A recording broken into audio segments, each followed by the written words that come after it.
Shalom bien-aimés, bienvenue sur cette plateforme Le Réveil des Héroïnes. Que la grâce et la faveur de l'Éternel te localisent là où tu es. Que le Saint-Esprit te fasse du bien.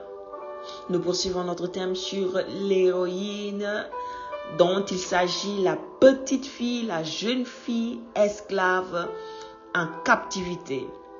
Nous sommes en train de parler de la jeune fille en captivité. Hier, nous avons pu toucher un point important.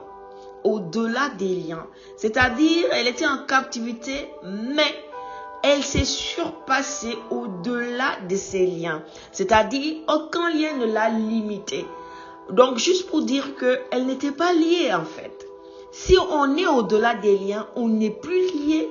Parce que les liens ne peuvent pas nous retenir. Les liens ne peuvent pas nous empêcher de faire la volonté de Dieu. Les liens ne peuvent pas nous empêcher de démontrer l'amour, le fruit de l'esprit. Les liens ne peuvent pas nous empêcher de vivre en tant qu'enfants de Dieu. Donc, quand le diable veut nous lier, nous disons au nom de Jésus, je ne suis pas lié, je suis libre au nom de Jésus. Et là où je suis établi, je prospère, je sers Dieu et je manifeste la gloire de Dieu. Bien-aimé, l'Éternel voudrait qu'on puisse adopter cette mentalité. L'Éternel voudrait qu'on puisse, avoir cette mentalité et marcher dans cette mentalité, marcher sur ses voies, sur ses principes. Alléluia. Aujourd'hui, nous partageons un sous-thème concernant cette jeune fille, c'est-à-dire quoi? Être facteur de changement. Facteur de changement. Facteur de changement. Alléluia. Cette jeune fille était facteur de changement. Nous allons lire la parole de Dieu dans 2 Rois toujours, à partir du verset 4. Naaman alla dire à son maître, la jeune fille du pays d'Israël a parlé de telle et telle manière. Et le roi de Syrie dit, va, rends-toi à Samarie et j'enverrai une lettre au roi d'Israël. Il partit prenant avec lui 10 talents d'argent, 6000 cycles d'or et 10 vêtements de rechange. Voici, il porta au roi d'Israël la lettre où il était dit, maintenant quand cette lettre te sera parvenue, tu sauras que je t'envoie Naaman mon serviteur, afin que tu le guérisses de sa lèpre. Alléluia. Facteur de changement. Écoute, c'est 2 pays qui étaient ennemis, 2 pays qui étaient en conflit, 2 pays qui, de temps en autre, se frottaient, se faisaient la guerre, s'entretuaient. Il y a toujours eu ce problème-là entre les deux. Maintenant, voici que le Syrie a pu obtenir une victoire sur Israël. C'est pourquoi cette jeune fille a été en captivité. Maintenant, voici que le peuple d'Israël n'a pas encore oublié ce temps de guerre, n'a pas encore oublié ce temps d'affront. Naaman, qui est lépreux, est touché par la parole de témoignage de cette jeune fille-là. Et il va aller parler au roi. Le roi de Syrie, c'est-à-dire son maître, celui qui l'a établi comme chef de l'armée. Le roi de Syrie sera saisi par l'onction qui était attachée à cette parole. Bien-aimé, j'aimerais te dire ceci. Quand tu te déploies, quand tu empêches au lien de te maintenir dans une position de stagnation, quand tu te révoltes contre les liens, quand tu te déploies, tu dis au nom de Jésus, je ne serai pas limité et que le Saint-Esprit est en moi. Bien-aimé, laisse-moi te dire ceci. Les paroles que tu vas sortir de ta bouche seront ointes. Les actes que tu vas poser vont dégager une onction puissante.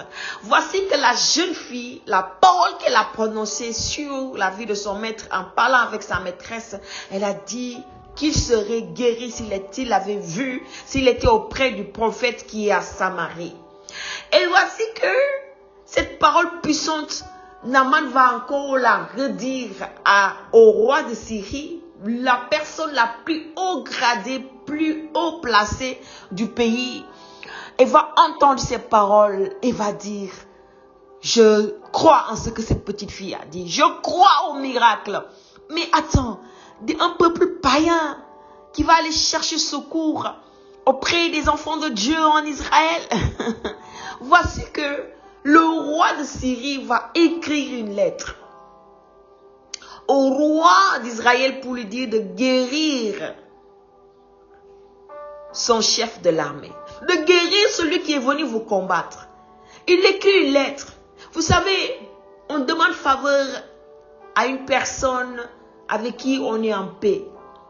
On demande faveur à une personne avec qui on a de bons rapports. On demande faveur à une personne à qui on n'est pas ennemi. Mais écoute, le roi d'Israël va recevoir la lettre.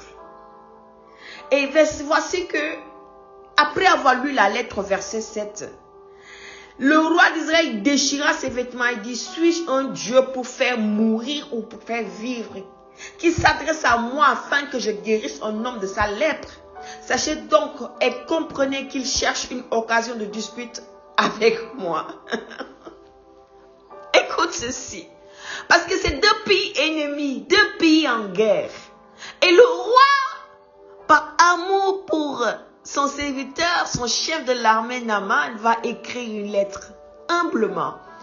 Et guéris mon serviteur, guéris le chef de mon armée. Et le roi d'Israël va dire, suis-je un Dieu pour décider de la mort ou de la vie d'un homme? Ce roi certainement cherche une occasion de dispute, une occasion de guerre. Il veut encore la guerre. Tout récemment, il est venu nous priver de notre peuple.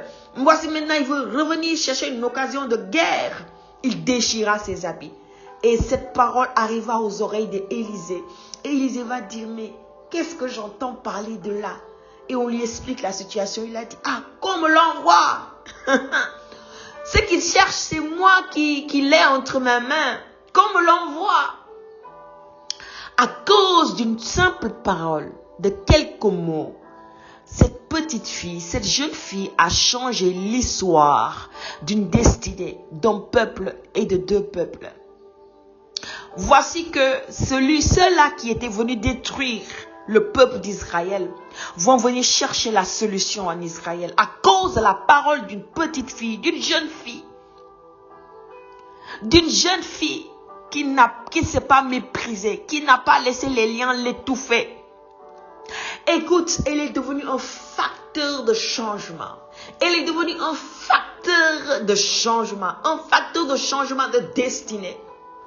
À cause d'une parole qui est sortie de sa bouche, à cause d'une parole qu'elle n'a pas étouffée à cause des liens.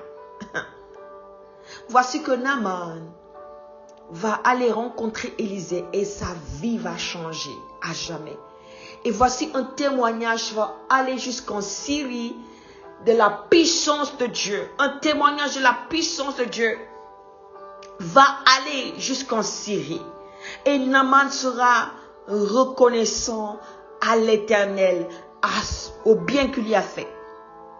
Naaman sera reconnaissant à ce Dieu merveilleux. Naaman va rencontrer un Dieu puissant. Naaman va rencontrer un Dieu vivant. Naaman va rencontrer le Dieu qui sauve. Écoute bien ceci, bien-aimé. J'aimerais te dire ceci. Tu peux être un facteur de changement pour ta famille. Tu peux être un facteur de changement pour ta famille. Tu peux être un facteur de changement pour ton peuple, pour ta nation. Tu peux être un facteur de changement pour des peuples. Tu peux être un facteur de réconciliation entre deux familles, entre deux nations, entre des ethnies.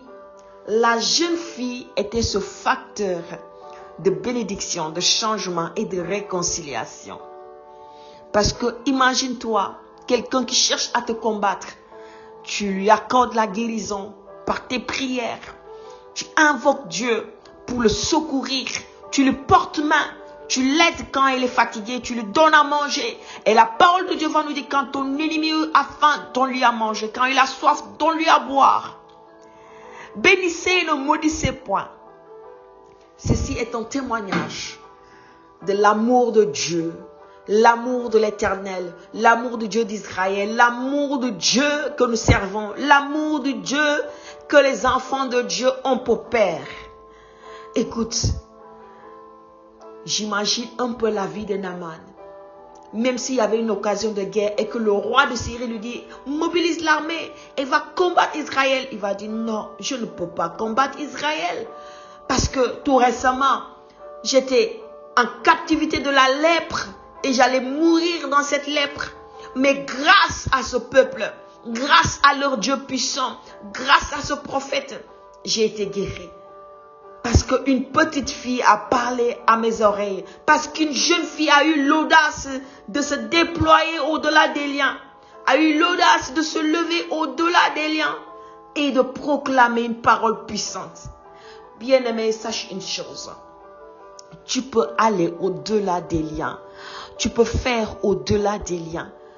Au-delà des limitations. Les choses qui te limitent. Cette douleur qui te limite.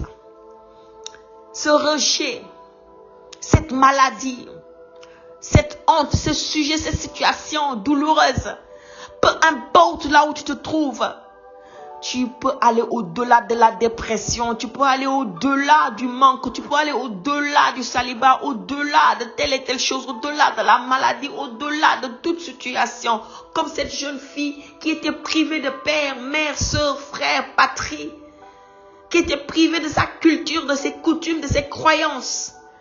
Mais elle a dit non. Même si l'ennemi veut me retenir, veut me limiter, moi je déclare au nom de Jésus. Je suis libre.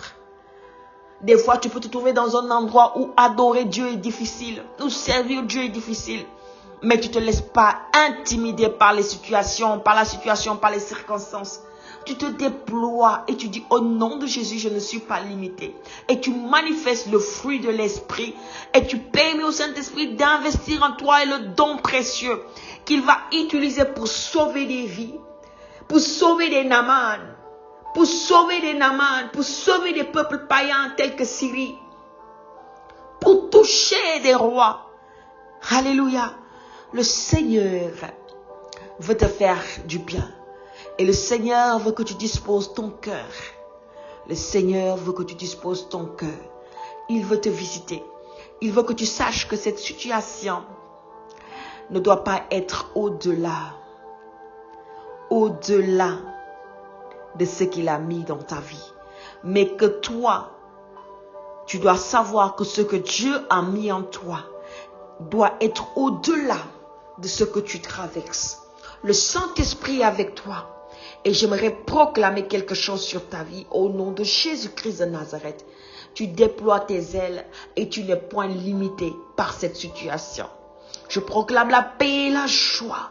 Je proclame la santé. Je proclame la vie de Dieu et je déclare au nom de Jésus que tu te lèves au-delà des liens. Tu te déploies comme cette jeune fille et tu seras heureuse. Tu seras une personne heureuse de savoir. Oui, tu as pu l'accomplir par l'aide merveilleuse du Saint-Esprit. Alléluia. Bien-aimé, je vais t'inviter à partager autour de toi afin de bénir une vie. Et je te donne rendez-vous ce jeudi pour notre TCM de la semaine. Shalom chez toi.